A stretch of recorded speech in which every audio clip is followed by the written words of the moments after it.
Whose strategy is working effectively? NATO with its economic sanctions and freezing of Russian assets, or Russia with its offensive and gas oil related price pay? What's going to happen? Who will pin out first according to this? It is still to be seen. It's too early to say who's going to win. The Russians have opted for a military strategy, for a military uh, incursion, military intervention in Ukraine, and thus far it's working fine. Most likely in the next 10 days, they will achieve their objectives. So, from that perspective, they are doing well. Their strategy is working. NATO has dumped the mother of all sanctions on Russia. The Americans have dumped the entire kitchen sink at Russia. All the sanctions you can imagine, they've thrown at them. So essentially, it gives Russia nothing more to lose. So what the Americans have done, believe it or not, is they have pushed Russia into the Chinese arms.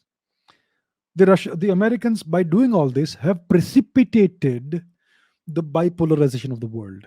The Chinese and the Russians will now go ahead and try to create a separate international system, right? And they may even want, who knows, India to be part of the system.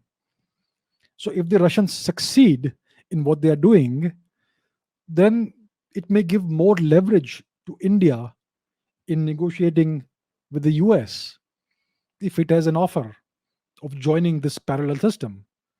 But India obviously needs to be very careful because China is always a threat. So that's where we are right now. So the Americans, what they've done, it looks like it's been very counterproductive. It's going to precipitate the bipolarization of the world. It's going to show the world that American hegemony no longer works all the time. They were not able to prevent the Russians from taking over Ukraine. Ukraine was supposed to be in the American orbit, the next NATO member state, and see what happened. They could not save Ukraine.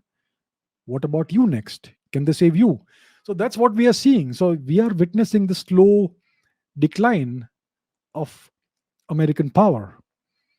So I would say that in the long run, it looks like the American empire is now in decline, and an Eastern front may be in the ascendancy, but it still remains to be seen. See, no power will decline without a fight. Especially when you are becoming weaker, you will lash out more aggressively.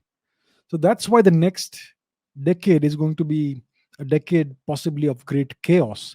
The Russians may now try to bring Iran into their fold. The Iranians have been crippled by American sanctions for the past God knows how many years, right?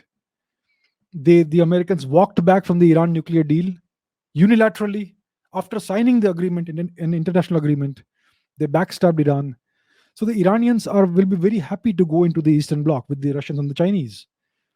The Pakistanis are already under the Chinese umbrella. So you could see a very rapid bipolarization of the world. And then it will be up to India to decide what it wants to do, what is best for India's national interest in the long run.